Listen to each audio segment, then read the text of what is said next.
பிதா, குமாரன், பரிசுத்த ஆவி, இந்த மூன்றும் உண்டு. அதில் இந்த மூன்றுல பிதாவானவர் எப்படி வெளிப்படுகிறார்னு சொன்னால், ஹி இஸ் அ கிரியேட்டர். அவர் இந்த உலகத்தை படைத்தவராகவும் நம்மை உருவாக்கினவராகவும் நமக்காக எல்லாவற்றையும் செய்து முடித்தவராகவும் இருக்கிறார். மனிதனுடைய வாழ்க்கையில சில மீறுதல், பாவம் இருந்து கொண்டே இருந்தது நிமித்தம் அந்த பாவம் பெருகி கொண்டே இருந்தது.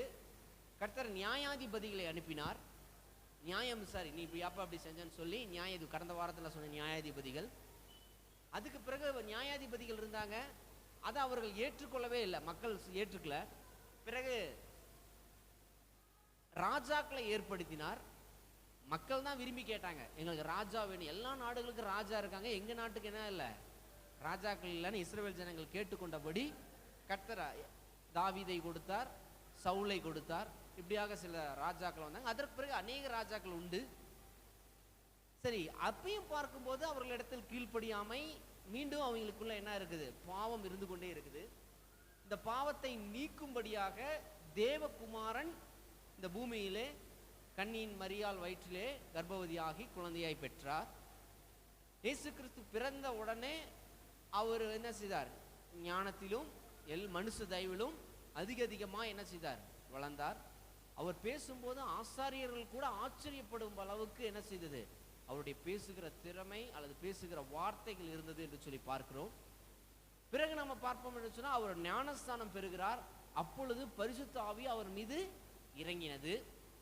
பரிசுத்த ஆவியின் இறங்கின புறாவை போல் இறங்கினது என்று சொல்லி பார்க்கிறோம். வானத்திலிருந்து ஒரு சத்தம் உண்டாயிருக்கு, இவர் என்னுடைய நேச குமாரன் என்று சொல்லப்படுகிறது. அந்த நேசகுமாரன் என்று சொன்ன பிறகு அவருடைய ஊழியத்தின் பாதைகளிலே அநேக அற்புதங்களை அவர் செய்து வந்தார். கர்த்தர் அதற்குரிய நாளை தெரிந்து கொண்டார். அது வரைக்கும் தன்னுடைய அப்பா அம்மாவுக்கு ஒரு நல்ல குமாரனாகவும் இருந்தார். அவருடைய ஊழியத்தின் பாதை 3.5 வருடம்.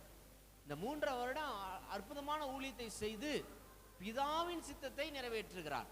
சிலுவையிலே தொங்கி தன் ஜீவனை விட்டு அவர் என்ன செய்தார், அந்த நேரத்தில் அந்த சிலுவை பாடுகளை ஏற்றுக்கொள்கிறார். அவரை தாமே ஏற்றுக்கொள்கிறார்.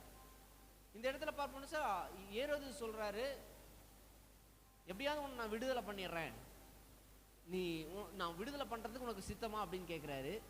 என்னை விடுதலை பண்ணுவதற்கு யார் ஒருத்தருக்கு தான் அதிகாரம் உண்டு, பிதாவுக்கு மட்டும்தான் அதிகாரம் உண்டு, வேற யாருக்கும் இல்லைன்னு சொல்லிட்டாரு. நீங்க ராஜாவா இருக்கிறீங்க, மக்கள் கேட்கிறதை நீங்க செய்யுங்கன்னு ஒப்பு கொடுத்தார். பிறகு அவர் என்ன செய்தாங்க, சிலுவையில் அறைந்தார்கள். அவர் மரித்தார், மீண்டும் உயிர்த்தார்.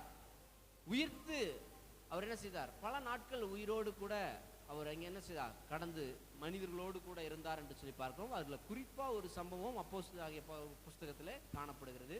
அதை நான் உங்களுக்கு சொல்ல விரும்புகிறேன். பிறகு அவர் அவளோடு கூட போஜனம் பண்ணினார், அவளோடு கூட பிரயாணம் பண்ணினார், அவளோடு கூட அநேக கூட்டங்களிலே பங்கு பெற்றார் என்று சொல்லி பார்க்கிறோம். பிறகு அந்த குறிப்பிட்ட நாள் வந்தபோது அவர் சொல்லுகிறார், நான் மீண்டும் என்னப்பா, இப்போ நான் பிதாவின் இடத்திற்கு போக வேண்டும், நான் போய் மீண்டும் என்ன செய்வேன், திரும்பி வருவேன். அதுவரை நீங்கள் என்ன செய்யுங்க, ஆயத்தத்தோடு காத்திருங்கள், உங்கள் பரிசுத்தத்தில் நில்லுங்கள்னு சொன்னார். சரின்னு சொல்லி அதற்காக உங்களுக்கு நான் தேற்றவாளனை அனுப்புவேன் என்று சொல்கிறார். இந்த இடத்துல அவர் பயன்படுத்தின வார்த்தை தேற்றவாளன், பரிசுத்த ஆவியானவரை அனுப்புகிறார். இப்போ அவருடைய பிரசன்ஸ் ஹியூமனா இருந்தாரு நம்மளோட கூட. அவர் கடந்து போன உடனே ஒரு தேற்றவாளனை நமக்காக அனுப்புகிறேன்னு சொல்றார். அவர் தான் பரிசுத்த ஆவியானவர். தேற்றவாளன் நம்மளோடு இருந்து நம்மை தேற்றுகிறவர் அந்த பரிசுத்த ஆவியானவர். அப்ப தேற்றவாளனை அனுப்புகிறேன் என்று சொல்லுகிறார். தேற்றவாளனை அனுப்புகிறார். தேற்றவாளனை அனுப்பின பிறகு அந்த சூழ்நிலையில பெந்தெகோஸ்தே இந்த நாள் வந்தது.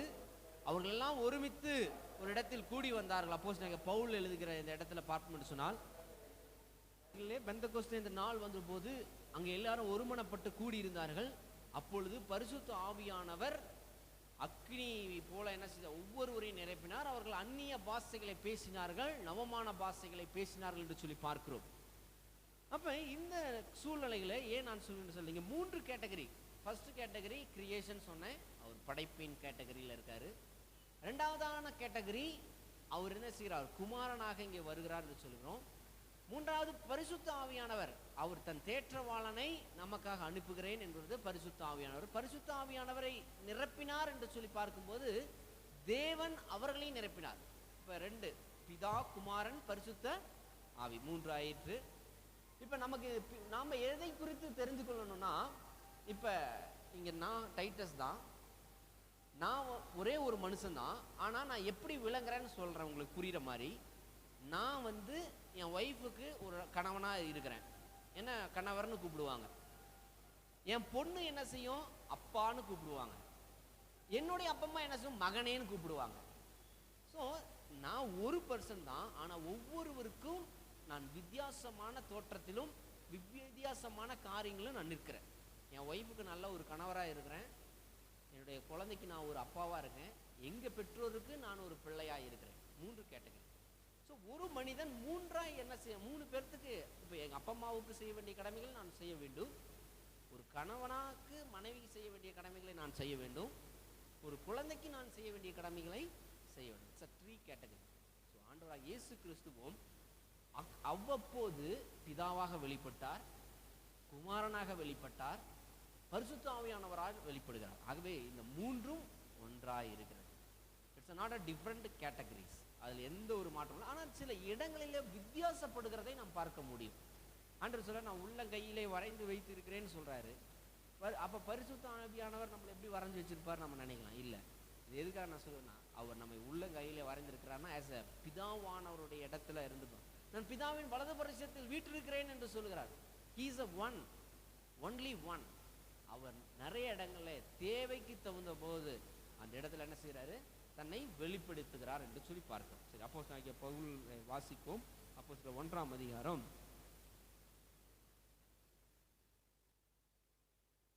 2ஆம் அதிகாரத்தில் 1 வசனம் முதல் 5 வசனம் வரை வாசிக்க கேட்கலாம். அப்போஸ்தலனாகிய பவுல் எழுதின நிருபம்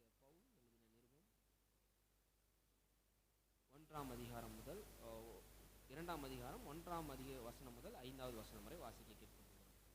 வாசிக்கலாம். பெந்தெகோஸ்தே என்னும் நாள் வந்தபோது அவர்கள் எல்லாரும் ஒருமினப்பட்டு ஒரு இடத்திற்கு கூடி வந்தார்கள். அப்பொழுது மைக் ஆன் பண்ணிங்க.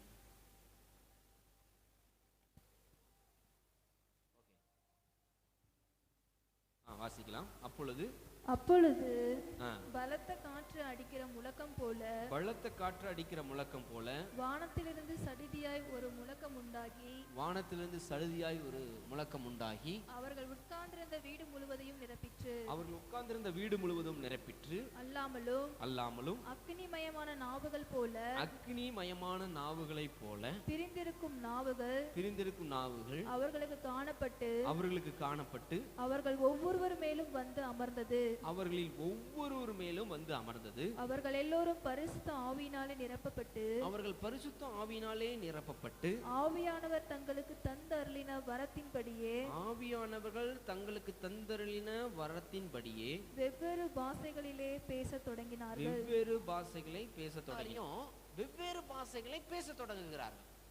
அப்ப பரிசுத்த ஆவியானவர் உள்ள வந்தா ஏதோ ஒரு காரியம் கண்டிப்பா நடக்கும். ஒண்ணு அந்நிய பாஷையை பேசுவாங்க, இல்லைன்னா சொப்பனத்தின் மூலமா வரங்கள் கிடைக்கும், இல்லை நல்ல ஆலோசனை கொடுக்குற சில, நான் நிறைய பேரை பார்த்துருக்குறேன்.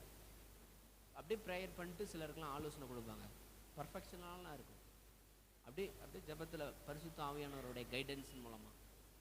சில நேரங்களில் நம்மளுடைய சுயத்துக்கு அல்ல, கர்த்தருடைய திட்டத்துக்கு ஒப்பு கொடுக்கும்போது அவர் நம்மை நடத்துகிறவராய் இருக்கிறார். நிறைய நேரம் அவர் என்ன செய்யறதுன்னா, நேரம் நம்மளை நடத்துறதில்ல, நம்மளுடைய இருதயத்திலே பேசுகிறவராய் இருக்கிறார். எப்பயுமே 2 விஷயம் நமக்குள்ள போராடும். ஒன்று மாம்சம், இன்னொன்று ஆவிக்குரிய. மாம்சத்துவம் கொடுக்குறோம் அப்படின்னு கடவுள் பார்க்குறார். நிறைய நேரங்களில் இப்போ ஒரு உதாரணத்துக்கு இன்னும் சிம்பிளாக சொல்லணும் அப்படின்னு சொன்னால், இப்போ ஒரு பெரிய பிரியாணி இருக்குது, ஒரு கெடா விருந்து நடக்க போகுது, விருந்து போட போகிறாங்க. இப்போ நீங்கள் அங்கே போய் ஃபர்ஸ்ட் ஆளாக உட்காந்து சாப்பிட்றீங்களா, இல்லை ஞாயிற்றுக்கிழமை ஆராதனையில் ஆளாக உட்காடுறீங்களா? 2 டெமிடேஷன். இப்போ நம்ம என்ன செய்வோம், இந்த வாரம் இல்லைன்னா அடுத்த வாரம் போய்க்கலாம்.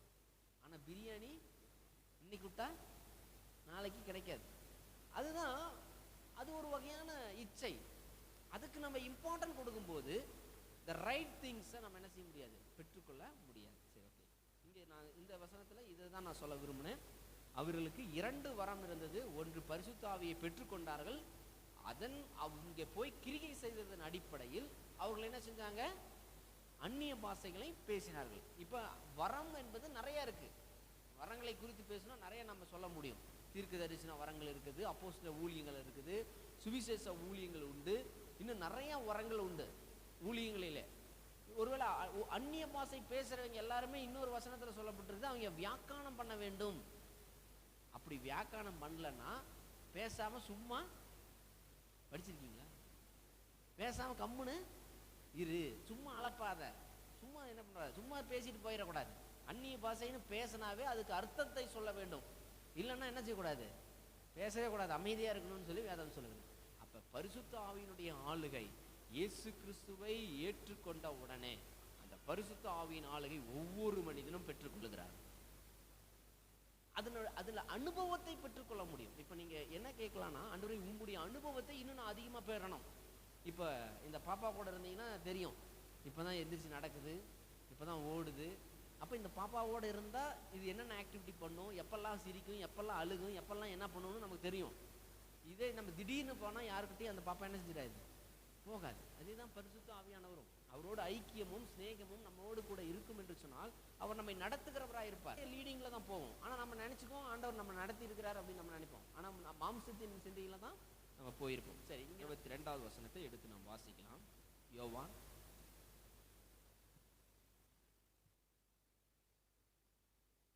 20:22. அவர்கள் மேல் ஊதி பரிசுத்த ஆவியை பெற்றுக்கொள்ளுங்கள். என்னங்க? எதை ஊதி? அவர்கள் மேல் ஊதி பரிசுத்த ஆவியை பெற்றுக்கொள்ளுங்கள். ஓகே, இங்க பார்த்தோம்னா பரிசுத்த ஆவியை என்ன செய்யறாங்க? ஊதி என்ன செய்யறாங்க? மேல் வசனத்தை வாசிக்கலாம், மேல இருந்து. இயேசு மறுபடியும் அவர்களை நோக்கி உங்களுக்கு சமாதானம் உண்டாவதாக, பிதா என்னை அனுப்பினது போல நானும் உங்களை அனுப்புகிறேன் என்று சொல்லி அவர்கள் மேல் ஊதி பரிசுத்த ஆவியை பெற்றுக்கொள்ளுங்கள். எவர்களுடைய பாவங்களை மன்னிக்கிறீர்களோ அவைகள் அவர்களுக்கு மன்னிக்கப்படும். ஓகே, இப்ப ஆண்டவர் என்ன சொல்றாருன்னா, இங்க பரிசுத்த ஆவியானவரை கொடுத்துட்டாரு. ஆனா அவங்க கிட்ட என்ன கேட்கிறாருன்னா, மற்றவர்களுடைய பாவங்களை நீங்க என்ன செய்யணும்? மன்னிக்கணும் அப்படின்னு சொல்றாரு. பாவங்களை மன்னிக்கிறவர் யார்? ஒருவர், ஆண்டவர் தான். ஆனா அந்த அதிகாரத்தை யாருக்கிட்ட கொடுக்குறாரு? நம்ம கிட்ட கொடுக்குறாரு. நீங்க யாரெல்லாம் உங்க முன்னாடி யார் பாவம் செய்யறாங்களோ அவங்க பாவத்தை நீங்க மன்னிங்க அப்படிங்கிற.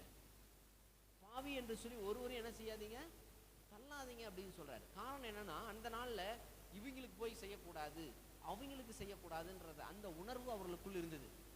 அப்ப அதனாலதான் ஆண்டவர் சொன்னாரு, இவங்க அப்படிலாம் இல்லப்பா, எல்லோருக்கும் உண்டு, அவங்களுடைய பாவங்களை மன்னியுங்கள் என்று சொன்னார். ஆகவேதான் அந்த கர்த்தர் சொல்றார், ஊதி அவர்கள் என்ன செய்தார்? ஊழியத்திற்கு அனுப்பினார். இந்த தவறை மன்னிக்க வேண்டும். அந்த உள்ளம் இருக்கும் அப்படின்னு சொன்னா எப்படிப்பட்டதான சூழ்நிலைகளா இருந்தாலும் சரி அவங்கள இன்னும் கடவுள் உயர்த்திட்டே இருப்பார்.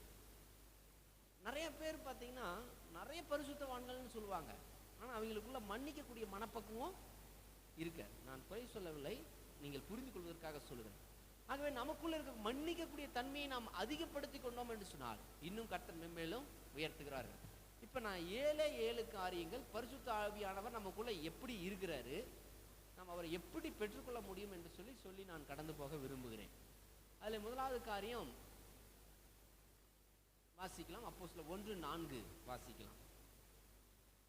அப்போஸ்தலர் 1:4 நாம் எடுத்து வாசிக்கலாம். அன்றையும் அவர் அவர்களுடனே கூடி வந்திருக்கும் போது அவர்களை நோக்கி யோவான் ஜலத்தினாலே ஞானஸ்நானம் கொடுத்தார்.